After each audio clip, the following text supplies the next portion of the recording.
ሁሌ መሞከር never give up ሁሌ ይሄ ካልሆነ ይሄ በዚህ በኩል ካልሆነ በዚህ በኩል ካልሆነ በዚህ በኩል 40,000 ሰው ይለቀቅና አንድ ሁለተኛ አንደኛ ነው እንጂ ሁሉም አያሸንፍም አይደለ ህይወትም እንደዛው ነው ማንም ተነስቶ አስተያየት ስለሰጠኝ ለምንድን ነው የምሰማው ሰው ስላልተስማማ ስለተቃወመኝ ምናምን አልነዳም ወደክም ተነሳም every day you show up to push የምትናገሪው የምታደርጊው አድርገሽ ነው መናገር ያለብሽ ምንም ቢሆን ምንም ገንዘብ ለስራ ብለ ለገንዘብ ብቻ የምታስብ ከሆነ yes you can do that የተፈጥሮ ህግን አይፈቅድም ወጅብ የለልጅ ልጆቼ ምንድነው ማራው ቤት ሸጥ ንብረታዙ just because you made it don't think you're uniquely talented it's luck you're just lucky በቃ የኔ ጉብዝና ሳይሆን I think የሀገራችን ድህነት ነው እኔን እንደዚህ አጉልቶ የሚያወጣ ትንሽ ዕውቀት ይዞ የሚንቀሳቀስ ሰው ለመስማት ዝግጁ አይደለም ወደ ገበያ ስርዓት መግባት ነው መጀመሪያው ዘመናዊነት አንድ እናቱ የሞተች ሰው እያለቀሰ ስታገኘው doesn't matter ነው just ምን አይነት ፖዚሽን ይኖራል ይህ ሰው እናቱ ሞታለች ወይንም ደግሞ እንበልና አንድ ልጅ አንድ እናት ልጇ በጣም እንትን ብሎባት ታሞባት ታያለሽ ያንን ፊልም የሚያደርገው ሁሉ ጊዜ ልጅ ያለው ሰው ፊልም የሚያደርገው ግን of course በአብዛኛው በሱ እንኳን እኔ በአንዳንድ ነገሮች ላይ በአብዛኛው ለመሄድ ሞክራለሁ አሁን ስራ የሆኑ በተለይ ከሩጫ በኋላ በዚህ በቢዝነስ ውስጥ ስገባ እኛ ቢዝነስ ውስጥ የተለያየ ህብረተሰብ ክፍል ነው ያለው በዚህ በሪል ስቴት ከታች ቀን ሰራተኛ ጀምረሽ እስከ ትልልቅ ፖዚሽን ያለ ሰው አለ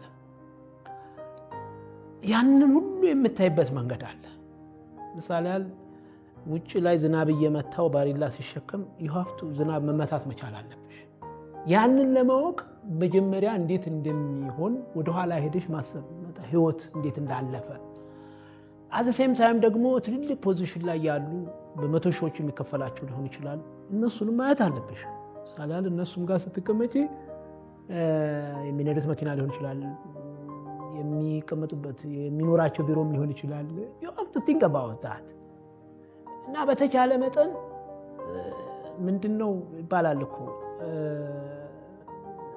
ሰው እዛ ሰው ጫማ ውስጥ አገርህ ለካው አብቶሻል አይደለ ምናልባት ያኛው 42 ያንቺ 40 ሊሆን ይችላል ላይሆን ሊጠብ ይችላል እሱ አይደለም ዋናው ቁም ነገሩ ምንድነው በሱ ቦታ ሆነ ነው በሱ ቦታ ሆነ ችግራችን ከተወለድን በኋላ እያንዳንዳችን የተለያየ ፖዚሽን ላይ ተቀምጠን ሊሆን ይችላል እሱ ልክ እንደ ሩጫ ነው በሩጫም እኮ 40,000 ሰው ይለቀቅና አንድ ሁለተኛ አንደኛ ነው እንጂ ሁሉም አያሸንፍም አይደለ ህይወትም እንደዛው ነች ህይወትን በሚሰጠው ልክ ነው የምትሰጫት ስለዚህ ደግሞ ያንኑ 39,000 ምናምን ሰውን ደግሞ ንቀሽ የምትተያዩ እነሱ ባይኖሩ ኖሮ አንቺ አትኖሪም አንቺ አንደኛ አትወጪም በስራዬ ምን ይሄንን ነው ማስበው ታች ያለው ባይኖር ኖሮ ጥበቃው አጽጪው የኮንስትራክሽን እሱ ባይኖር እኮ ያኛው ላይኛው አይኖርም እንደዛ እምነት አለ በሩጫ እኔ አዳበርኩት ይመስለኛል ምክንያቱም ለኔ ማሸነፍ ለኔ ፕራውድ መሆን ያ 30 ምናምን ሺህ ህዝብ ረድቶኛል በርሊን ላይ ስሮጥ 40 ምናምን ሺህ ነበር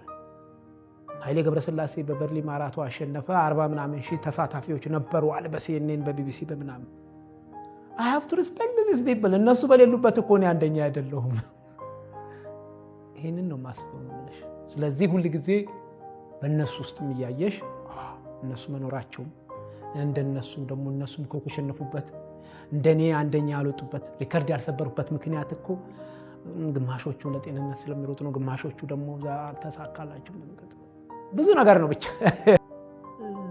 በስፖርት ውስጥ ያው በአብዛኛው የምትናገሪው የምታደርጊው አድርገሽ ነው መናገር ያለብሽ ስፖርት ለምሳሌ ለሪካርድ ሰብራለ ስትይ መስበርሽን አስቀምጠሽ ነው በቢዝነስም አሁን ስንመጣ ይሄንን እናደርጋለን ስንል በቃ እንደምናደርግ አስቀድመን የምንሰራው ስራ መኖር አለበት አሁን ያለውበት ቦታ እኔ ስለተማርኩ አባቴ no that was just chance a lot of it is chance ገባ so በዛ አንግል ነው ላይፍንም እንትን የምለው so I don't take it አሁን ያልከው ነገር ለምንድን ነው አፓርትመንት ምናምን ማትገዛው ነው I mean like ምንም ቢሆን ምንም ገንዘብ ልስራ ብለህ ለገንዘብ ብቻ የምታስብ ከሆነ yes you can do that እኔ ከቻይና 3-4 ኮንቴነር በየጊዜው whatever እቃ አምጥተህ ዝም ብሎ ፕላስቲክ አይደል እንደ በየመንገዱ የሚሸጡልን አይደለ yeah somebody is making money out of it and they're doing good they're happy but that's them ለኔ ግን doesn't make an impact እቺን ሀገር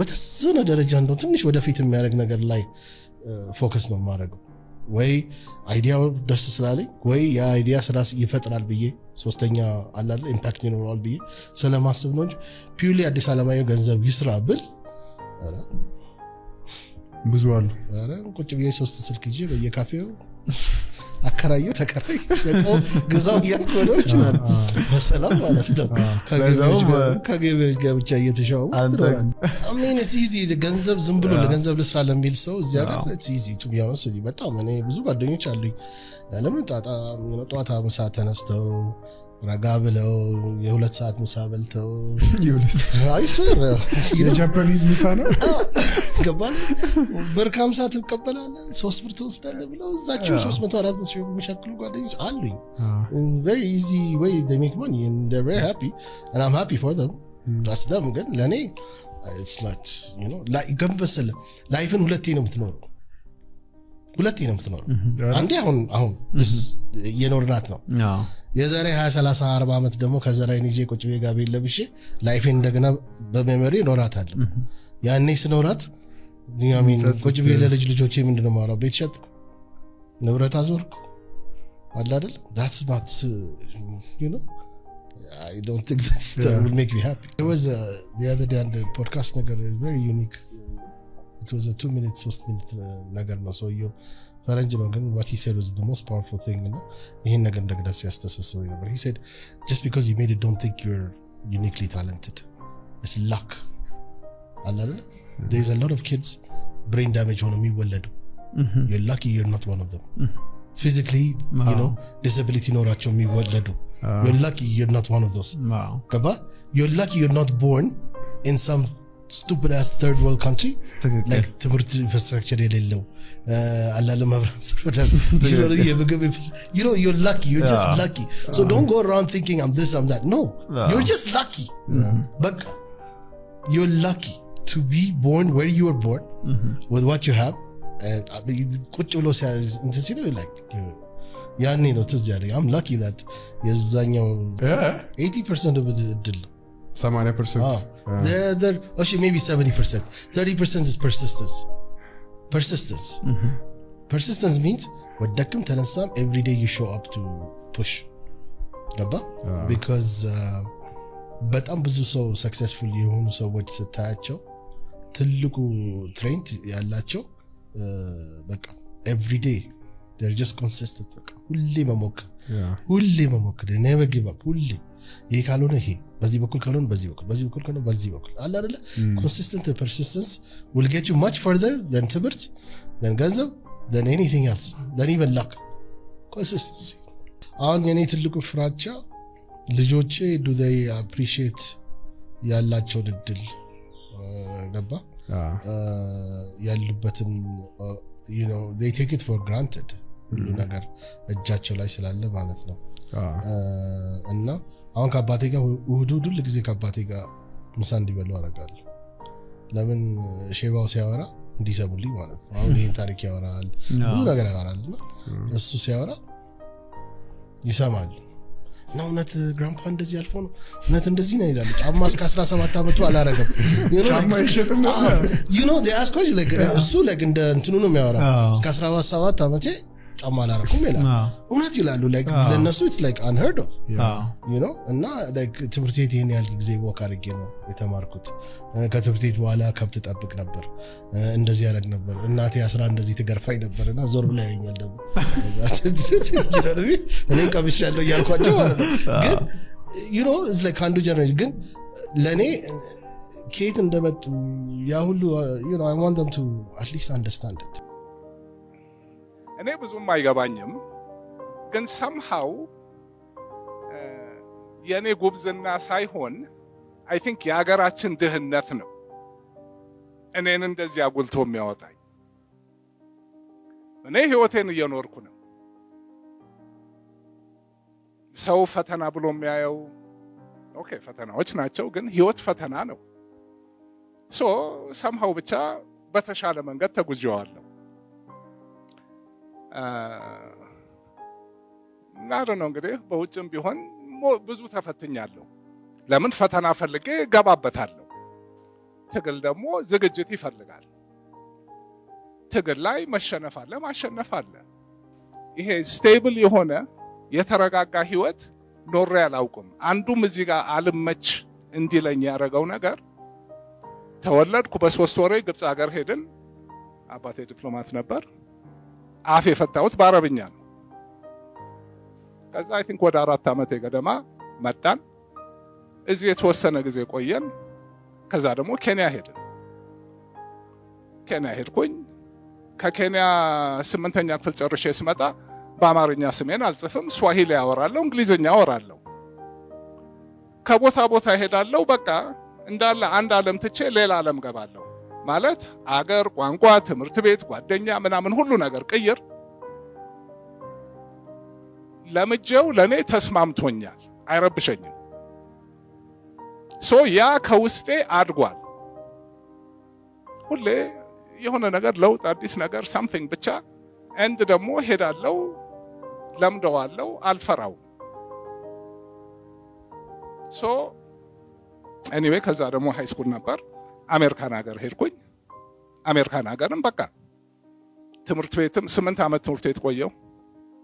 አንዱ ሄጄ መምጣት የምፈልግበት ቦታ ቅድም እንደጀመርኩት ህይወት ትግል ነው፣ ፍጥረቱ ነው። ደስ የሚል ህይወት ብሎ ነገር የለም። ደስታ ጊዜያዊ ወቅታዊ ነው። ቋሚ ሁናቴ ሊሆን አይችልም። የተፈጥሮ ህግ ይህን አይፈቅድም። በስራችን ብንል፣ በጤናችን ብንል፣ በሁሉ ነገር ባለበት የሚቆይ የለም፣ ይቀየራል።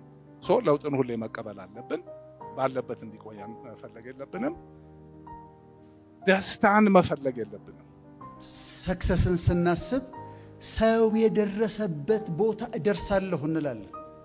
ሰው የደረሰበት ቦታ እደርሳለሁ እንላለን። ምን ማለታችን ነው? አንድ ሌቭል አለ፣ እዛ ጋር መድረስ እፈልጋለሁ፣ ሰዎች የደረሱበት ቦታ ላይ መድረስ እፈልጋለሁ እንላለን። ያ ሲሊንግ ነው፣ ያ ጣሪያ ነው። በህብረተሰብ ውስጥ የሚቀመጥ ጣሪያ ሲሊንግ ነው። ግን እንዴት እንደሚይዘን አናውቅም።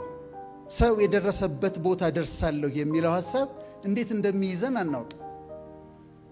ምሳሌ ልስጣችሁ። እኛ ልጆች ሆነን ሀብታም የሚባሉ ሰዎች ነበሩ፣ ሀብታሞች ነበሩ።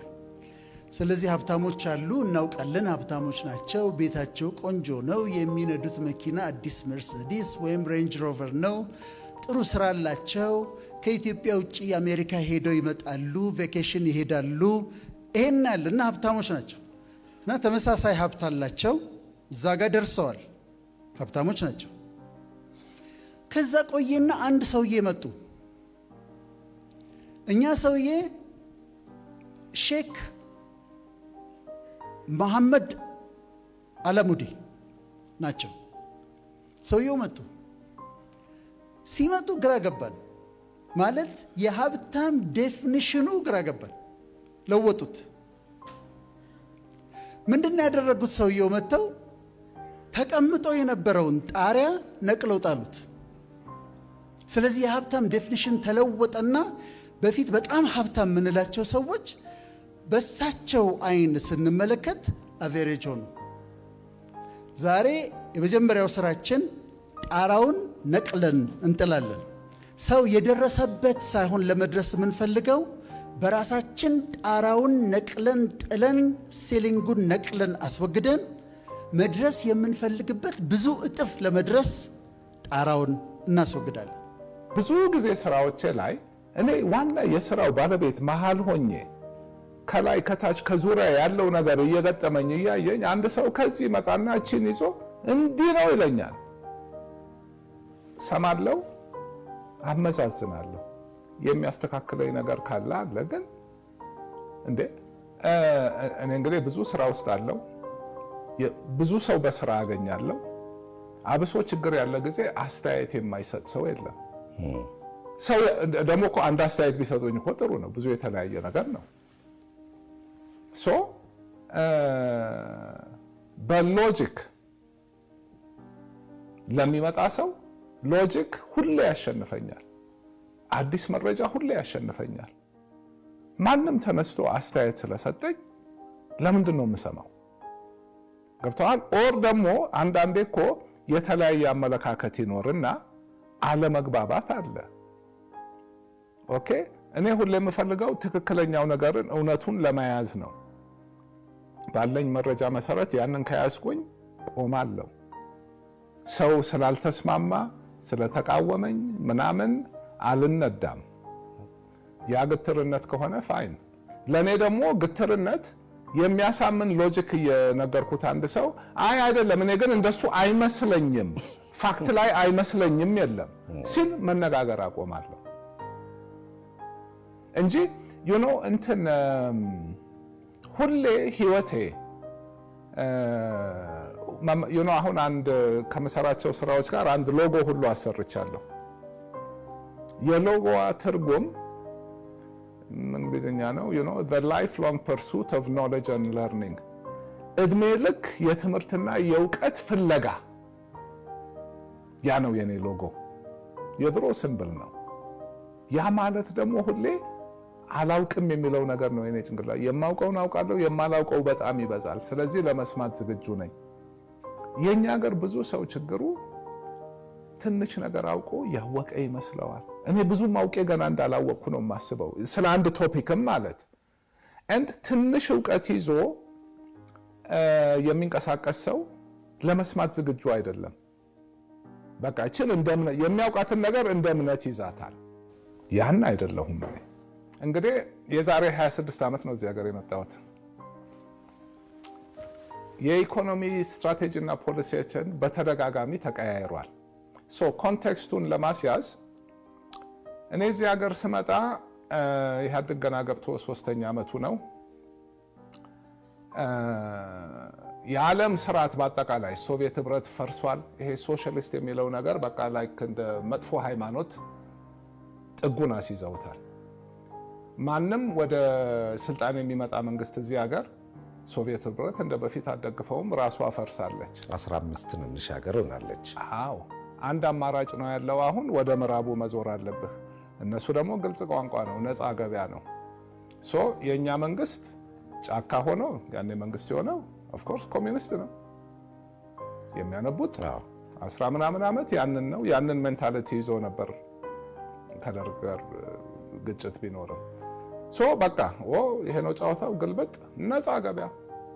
ፕራይቬታይዜሽን እኮ ያኔ ነው የተጀመረው። ይሄ የግሉን የኢንዱስትሪ መደጎም ምን አይመለከተንም፣ ሁሉ ነገር እንከፋፍታለን የሚል ነው። በዛን ጊዜ የኢትዮጵያ ኢኮኖሚ $4 ቢሊዮን ነው። ቀልድ እኮ ነው። ኦኬ በዛን ጊዜ እኔ መጥቼ እዚህ ዘይት ፋብሪካ ከፍቻለሁ።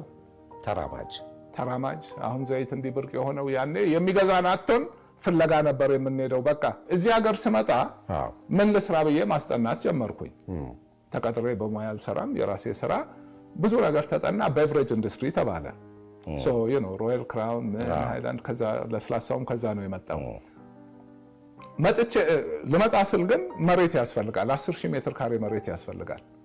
በዛን ጊዜ ገና የመሬት ፖሊሲ የለም፣ ሊስ የለም፣ ምን የለም። ከግለሰብ መግዛት አይችልም። ማነው 10,000 ሜትር ካሬ ያለው ሲጀመር?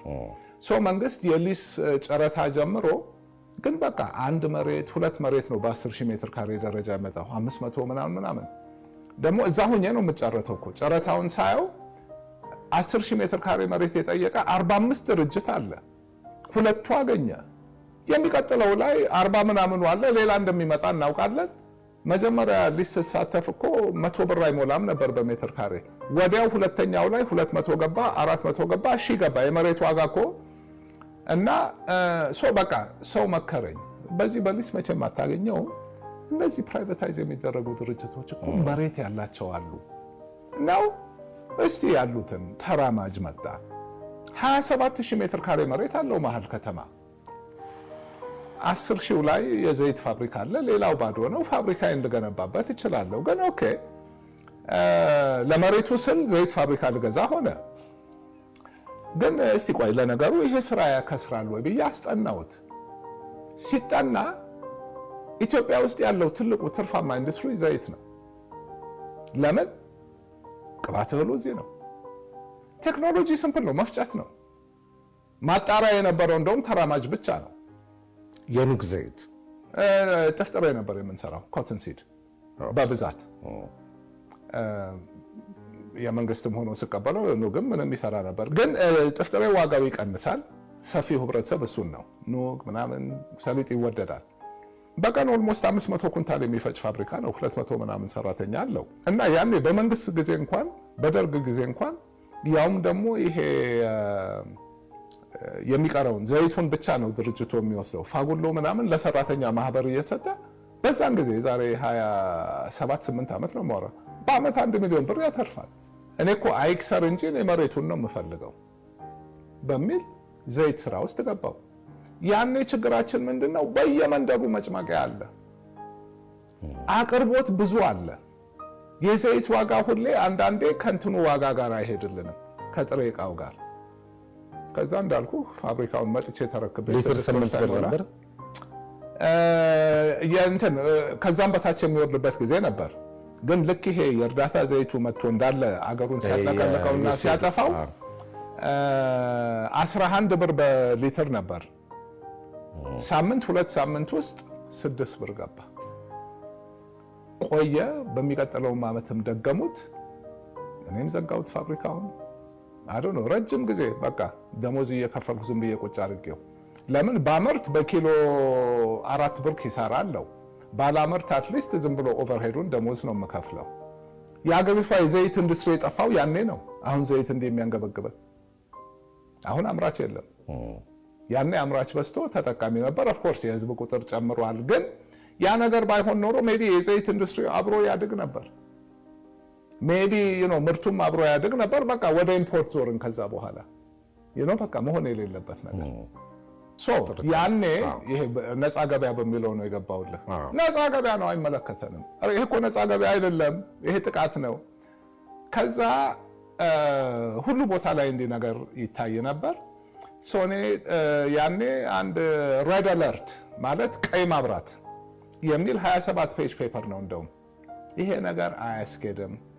ማንኛውም ኢኮኖሚ ሁሉም ከዘመናት በፊትም ማንኛውም ህብረተሰብ ማንኛውም ሀገር ከጫካ ወጣ፣ ግብርና ገባ። ከግብርና ብዙ ጊዜ ይቆያል። ፊውዳል ስርዓት ይኖራል፣ የምን ስርዓት ይኖራል። ግን ወደ ገበያ ስርዓት መግባት ነው መጀመሪያው ዘመናዊነት። የኢትዮጵያ ኢኮኖሚ ያኔ ወደ ገበያ ስርዓት እንኳን አልገባም። ወደ ገበያ ስርዓት ሳይገባ መነሳት አይችልም። ኢኮኖሚ ግብይት መኖር አለበት። ወደ ገበያ ስርዓት ማንኛውም ኢኮኖሚ ከግብርና ስርዓት ይሄ ባርተር፣ እኔ ይሄን ሸምታለሁ አንተ እንሸምታለህ፣ ይሄን እንቀባበላለን፣ ከሀገር ሀገር ምናምን ነገር የለም። ሁሌ ያኔ መንግስት ነው ያንን ሞተር የሚያስነሳው። ቤሲክ ኢኮኖሚክስ ቢግ ፑሽ ይሉታል። ቢግ ፑሽ መንግስት ነው። ሁሌ የሚሰጠው ምሳሌ ኢትስ ላይክ አ ጃምቦ ጀት። ጃምቦ ጀት ብዙ ነገር ተቀናጅቶ ምናምን ብሎ ነው አየር ላይ የሚገባው፣ ከዛ ይበራል። መንግስት ብቻ ነው ይሄ አቅም ያለው፣ ማንም ግለሰብ የለውም። ምንድነው ይሄ ማለት?